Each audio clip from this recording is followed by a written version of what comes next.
Boa tarde, meu nome é Andréia de Carvalho, eu falo do Armazém de Quinquilharias e Utopias, e o Armazém vem há um tempo recebendo pessoas para falar do seu trabalho, dos trabalhos literários, dos trabalhos artísticos, e hoje ele vai receber o seu criador, o seu fundador, Paulo de Carvalho. Paulo? Sim. Quer dizer, na verdade, provocador e idealizador do canal do Armazém de Quinquilharias e Utopias. Andréia de Carvalho, minha esposa, hoje como a apresentadora do canal e a entrevistadora. Com você, Andréia. Como trata-se de uma entrevista, eu gostaria de começar perguntando sobre o que é o Armazém de Quinquilharias e Utopias, quais os serviços que ele presta, que você contasse um pouco sobre esse armazém. Primeiro, o seguinte, o nome, né? Armazém de Quinquilharias e Utopias é um nome já antigo, e isso surgiu, essa ideia do nome surgiu quando eu tive uma apresentação junto com Márcia Mendes, poeta, lá no Teatro Municipal de Niterói, num projeto da... acho que é Teca Calazans, se não me engano. Acho que é Teca Calazans. Teca Nicolau. Eu não me lembro o ano, talvez 2010, não, foi um pouco mais à frente, 2011, por aí, eu não me lembro. Então nós participamos, ela era a autora da noite, apresentada por mim, e eu participei junto com ela. E aí nas fotos, quando eu fui ver a foto do camarim, que eles tiveram cuidado de deixar o camarim pra gente, com os nomezinhos da gente lá na porta. E então quando eu olhei aquilo, me veio essa ideia, de Armazém de Quinquilharias e Utopias, e eu até cheguei a publicar esse título, mas não era ainda oficializado. Bem, e aí a coisa foi caminhando, e até que chegou o momento que eu achei interessante, e senti a necessidade de criar o armazém. O que é o armazém? O armazém é o local, esse local que nós estamos aqui, é o local onde as coisas se dão. E o que se dá dentro do armazém? Aí vem quinquilharias e utopias. Quinquilharias é criação de arte, criação de cartão, formatação de texto, fotografia, e de todas essas brincadeiras artístico-culturais, as abobrinhas culturais, isso tudo se encontra dentro do armazém, está tudo lá no estoque do armazém. E utopias, bem, armazém de quinquilharias e utopias. Utopias são aquelas coisas que fazem com que a gente produza, caminhe, são as coisas que a gente acredita, E a gente produz. Basicamente é isso, mais para frente pode ser que a gente retome. Tem um nome, você já disse um pouco sobre isso. E qual é o diferencial, O Armazém de Utopias de Quinquilharias e Utopias, como você falou, edita. Eu poderia então definir como uma prestadora de serviços, uma prestadora de serviços editoriais, de criação artística, de publicação. E qual seria o diferencial do armazém dentro dessa proposta de editoração? Sim, aí preciso esclarecer outras questões, Quer dizer, verdadeiramente o Armazém de Quinquilharias e Utopias é um instrumento para prestação de serviços Por quê? Porque eu sou prestador de serviço, eu não sou uma editora. O que eu tenho através de alguns cursos que foram feitos na FAETEC, mais recente agora em 2011, 2012, onde eu fiz uma atualização dos cursos, mas esses cursos, embora eles deem o nome de curso de designer gráfico, mas não são cursos que formem, de formação de designer gráfico. Antes, pelo contrário, eles ensinam 3 ferramentas que são utilizadas pelos designers gráficos, apenas 3, que é o Corel, o InDesign e o Photoshop. E no mais, aí, embora eu tenha feito esses cursos, mas eu posso me dizer autônomo, porque esses cursos eles não chegam nem O da Fitec até um pouco, mas eles não chegam nem ao nível intermediário de cada ferramenta. Então eu venho nesses anos todos, né, que isso aí se dá desde, se não me engano, 2003, por aí, mais ou menos por aí que eu fiz o curso da Fitec. E, então eu vim desenvolvendo, né, essas ferramentas, na época não era nem InDesign ainda, era o PageMaker. E eu vim desenvolvendo, e aí através de tutoriais, aliás, fica aqui um parênteses para agradecimento a essa rapaziada igualmente utópica, né, que dedicam tempos para fazer esses tutoriais que ficam no YouTube, e são tutoriais de vários níveis, tem desde para iniciante, intermediários e avançados. Então, nesse tempo todo, eu nunca parei de pesquisar e de seguir esses tutoriais e aprender. Eu não vou citar o nome deles, porque são vários que eu sigo, né? E para não cometer nenhuma injustiça com ninguém. Bem, então, eu sou autodidata no sentido de que eu aprendi muito mais nessas pesquisas com esses tutoriais pela internet do que propriamente nos cursos.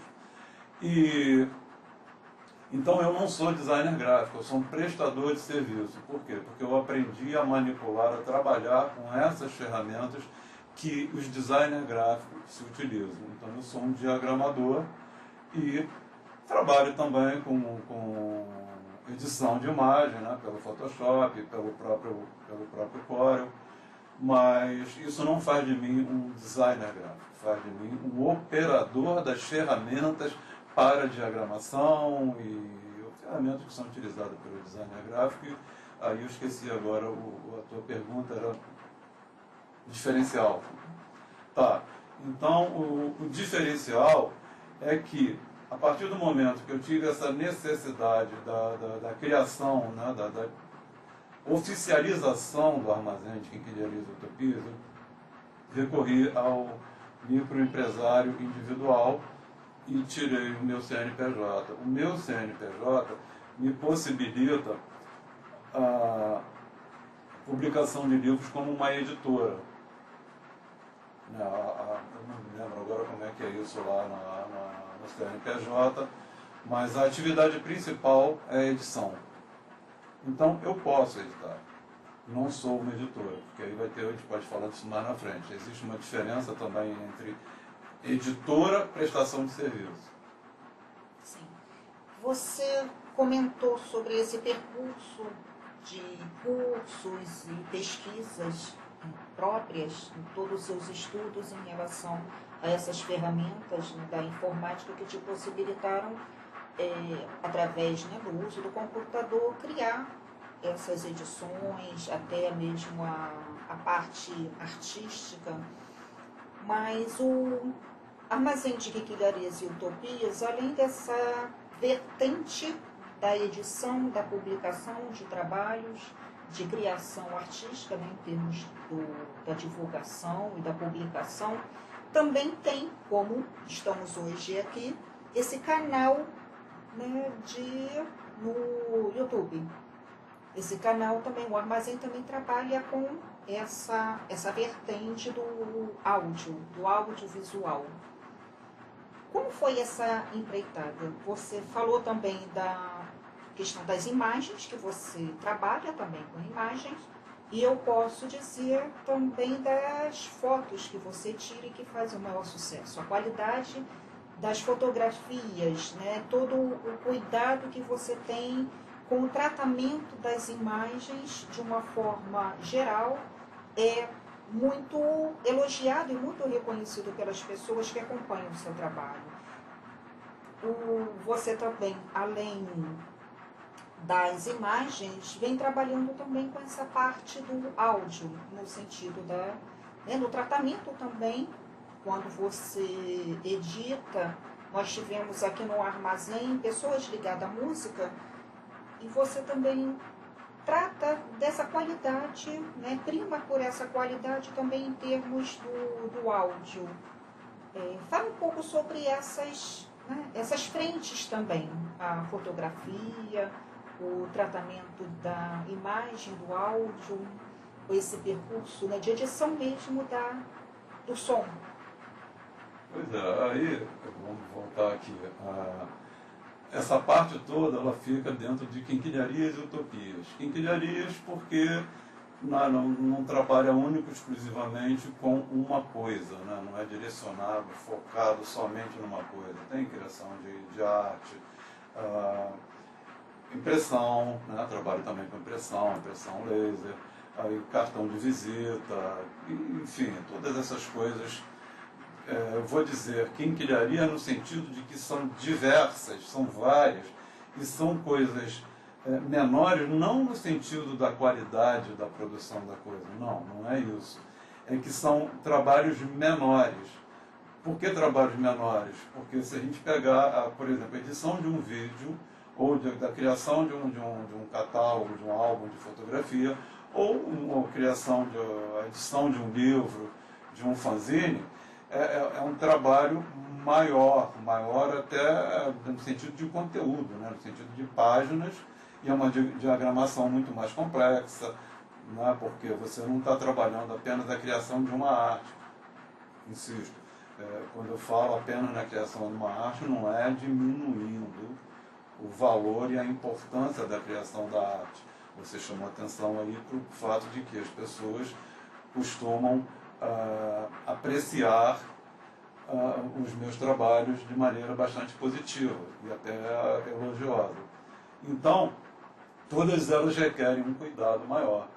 Mas, quando você chega no armazém, você não tem aquelas miudezas e não tem as coisas maiores. Você não pode comprar uma pequena quantidade, 100 gramas de determinadas coisas, e não pode comprar um pacote fechado de uma determinada coisa.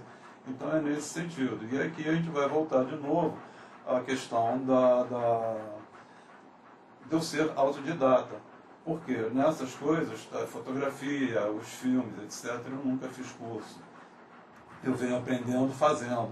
E aí a gente vai precisar retroagir um pouco, né, porque já pega um pouco mais da minha história, que depois também acredito que a gente irá falar disso um pouco mais, ampliando um pouco mais isso, mas é que desde menino, pré-adolescência, que eu já venho me envolvendo com essas formas artísticas.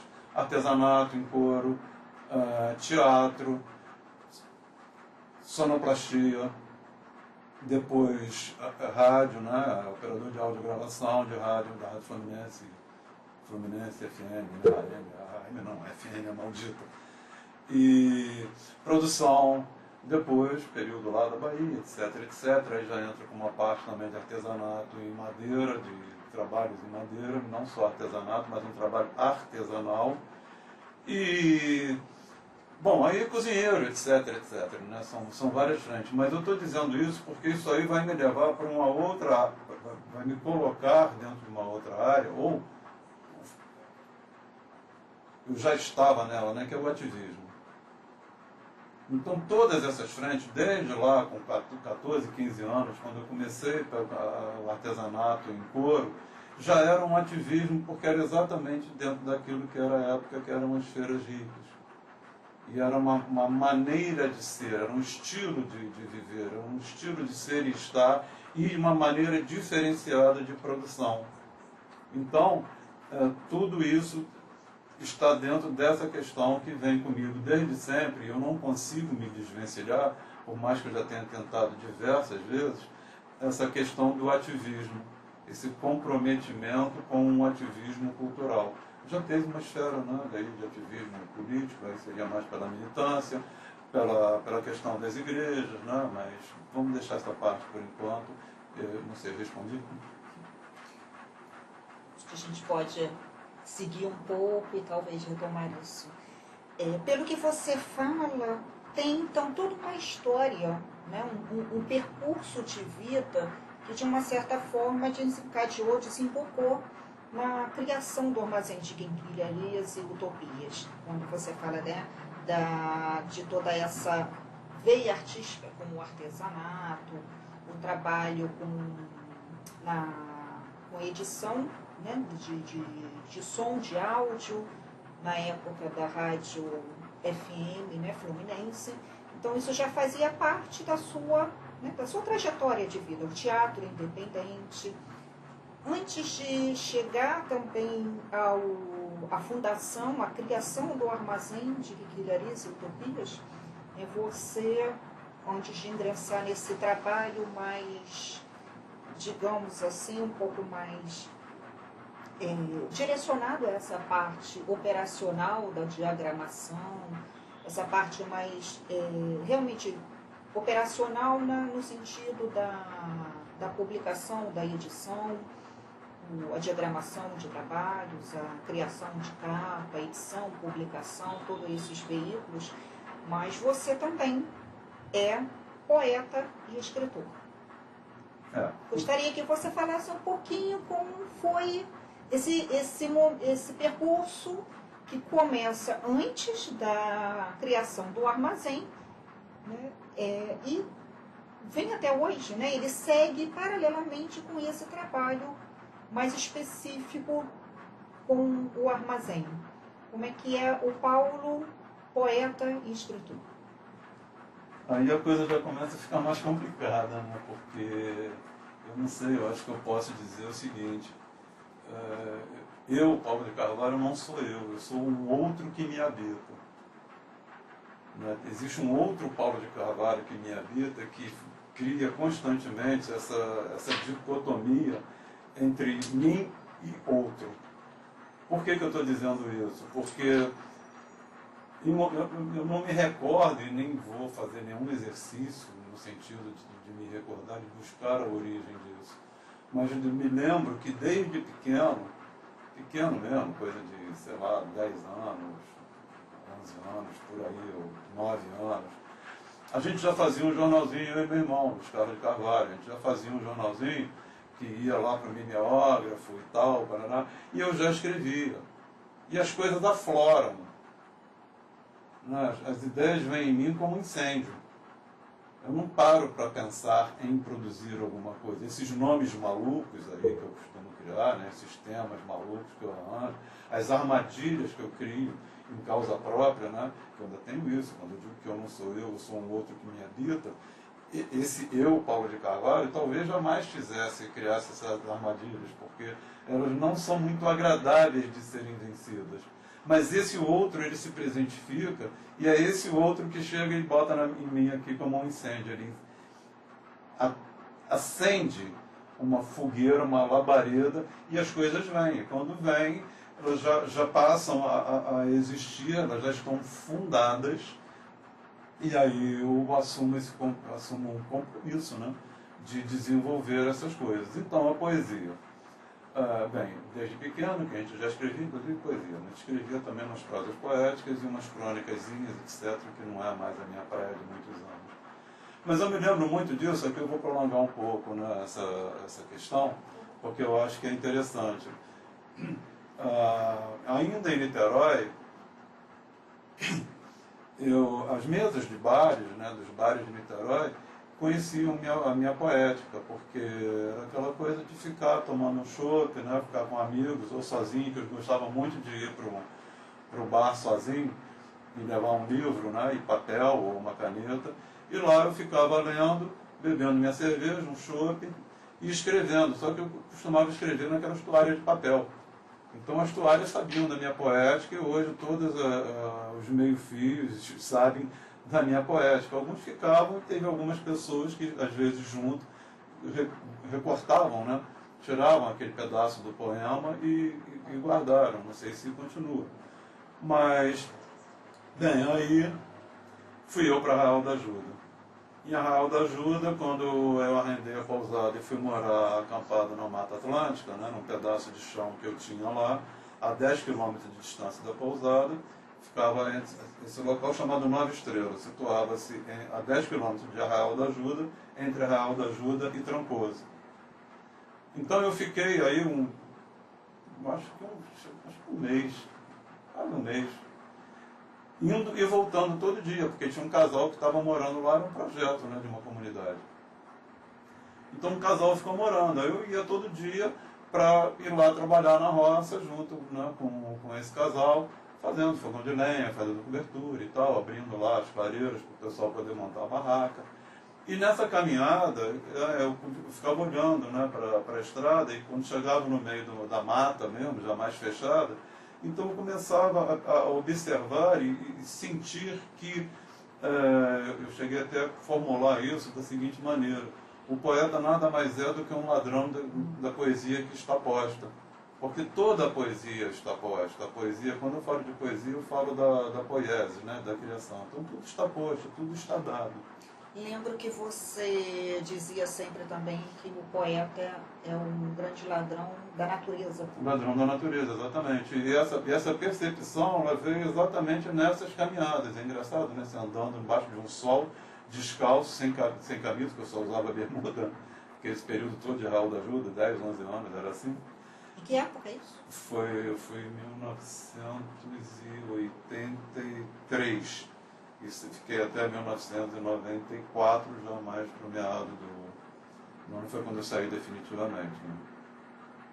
Então, né, é curioso isso, você nessa caminhada, né, você poder ficar observando, né, as árvores, as flores, os animais, aves, pássaros, e tudo isso vivia efusivamente ali, né, e a gente só, quer dizer, eu só roubava aqueles sentimentos, aqueles sonhos, aquelas cores, as formas e todas aquelas coisas que habitam a natureza e que são a natureza, né? E daí eu chegava, quando eu voltava para a pousada, eu compunha lá os meus poemas e tinha essa coisa toda, né? Tinha toda essa história.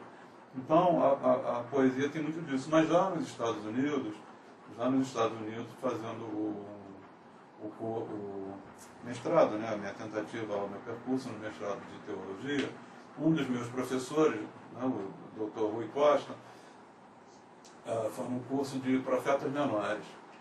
E aí me chamou muito a atenção quando ele diz o seguinte, que profecia é poesia e os profetas eram poetas.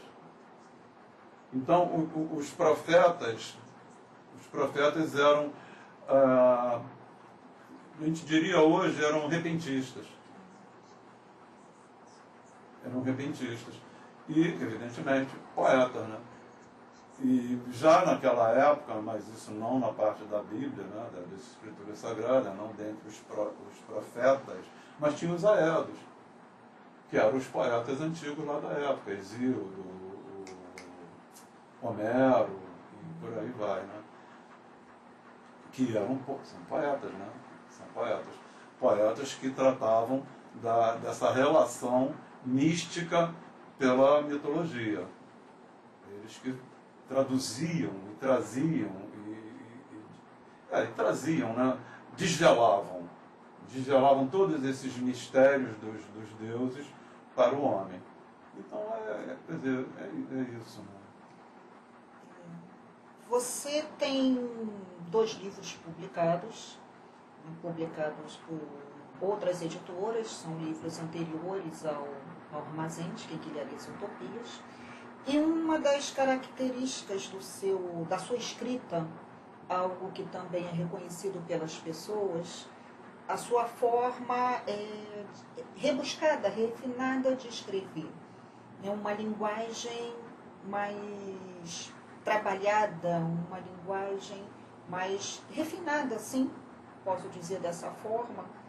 E também a maioria dos seus poemas, as prosas poéticas que você escreve, elas também têm um conteúdo muito, um conteúdo ali mitológico, um conteúdo que vem também demonstrando, revelando algumas, vem fazendo provocações no sentido filosófico. O seu segundo livro, o Kyrie, né, ele é marcadamente, digamos, ele tem assim traços muito, um conteúdo muito voltado também para questões da teologia. Esses campos de saber são inspirações para você? Como é que você se relaciona com esses campos do conhecimento, né? A mitologia, a filosofia, a teologia? Elas marcam a sua escrita, né? Em muitos dos seus trabalhos, como eu citei aqui o Kyrie. né, com questionamentos teológicos e reflexões que, embora não trate, não fale especificamente de teologia, mas trazem uma tônica. Como é que é a sua relação com esses campos? Eles são, né, fontes inspiradoras? Fala um pouco sobre isso. E aí você vai lembrar, né, que a gente já está quase 21 anos juntos, você vai lembrar das tantas e tantas vezes que eu falei, eu vou dizer pela idade de hoje, não da época, que eu não vivi 63 anos de braço cruzado. Né? Então, o que significa dizer isso? Significa dizer que eu tenho uma bagagem de vivência rica, com muito conteúdo. Né? E a outra coisa é essa história, né, que eu falei anteriormente, de que eu não sou eu sou um outro que me habita quando eu falo especificamente dessa parte da criação. Então, o Kyrie ele tem toda uma questão, sim, tem fundamentos teológicos, lógico, tem também mitológicos, e tem outras místicas, outras míticas, que se dão em relação à minha experiência dessa vivência na Mata Atlântica, nessas tantas caminhadas, a minha existência, o meu ser e estar em Niterói antes mesmo de Arraial da Ajuda, né? Porque eu vivi em todos os lugares, né? Vivi em quase todas as coisas, becos, morros, favelas, samba, rock, clássico, e sempre falando com todas as pessoas eu brinco sempre com isso, né, que eu falo com as pessoas de Gênesis e Apocalipse, passando inclusive pelos livros apócrifos que constam na Bíblia católica, né, não na protestante. Mas eu digo isso que é para dizer que eu falo com todas as pessoas, de A a Z, passando pelas letras que já foram banidas e já foram resgatadas do nosso alfabeto. E o Kyrie, ele tem muito disso, porque né, eu chamo aquela linha de poemas exortativos na linha profética veterotestamentária, sendo que não tem nenhum cunho de religiosidade nessa minha poética. Eles, embora tratem da temática, tenha, né, uma linguagem mais aproximada da Bíblia, que inclusive tem citação em latim, eu não falo latim, mas essas citações em latim, eles se inserem nesses poemas lá do Kyrie, como se fosse a liturgia da missa católica mesmo, né? Que a missa católica tem determinadas coisas que são ditas em latim. E a gente não precisa entender o que o padre está dizendo, né? O que o sacerdote está dizendo, porque a missa, a homilia, ela é em português. Então aquelas coisas são partes da liturgia da missa. Então, o Kyrie tem muito disso, né? Os poemas entram nessa linha. Sendo que aquilo que nos profetas veterotestamentários, lá dentro das Sagradas Escrituras, aquilo que é direcionado fundamentalmente para uma questão do próprio povo, né, temente a Deus, do povo judeu, enfim, que tem esse, vou dizer, de um cunho teológico. A exortação é muito mais para eles próprios. Né? Já o Kyrie, os poemas seguem mais ou menos nessa linha, mas eles exortam instituições, não necessariamente, não unicamente, não exclusivamente instituições eclesiásticas, mas qualquer tipo de instituição, né? Seja das instituições eclesiásticas, aí pegando todas as denominações, e pegando até o indivíduo, o sujeito como uma instituição. Porque quando a gente pega pelo ponto de vista da questão da religiosidade, né, cada sujeito ele é um templo. Segundo a Bíblia, né, morada do Espírito Santo. Então, se um sujeito ele é morada do Espírito Santo, ora, ele é um templo. Ele é um templo que guarda o Espírito Santo. Bem, e aí a gente vai seguindo, né, para esse tipo de exortação, as instituições governamentais, instituições não governamentais, iniciativas privadas e por aí, né? Então segue, é uma questão exortativa para, de forma geral, né, bem mais abrangente. Você poderia ler um poema do Kyrie para a gente? Poderia, mas acontece que eu queria estar lá. E vou ter que sair daqui e pegar. Uma calça. Vale a pena. Então tá, deixa eu sair aqui e pegar.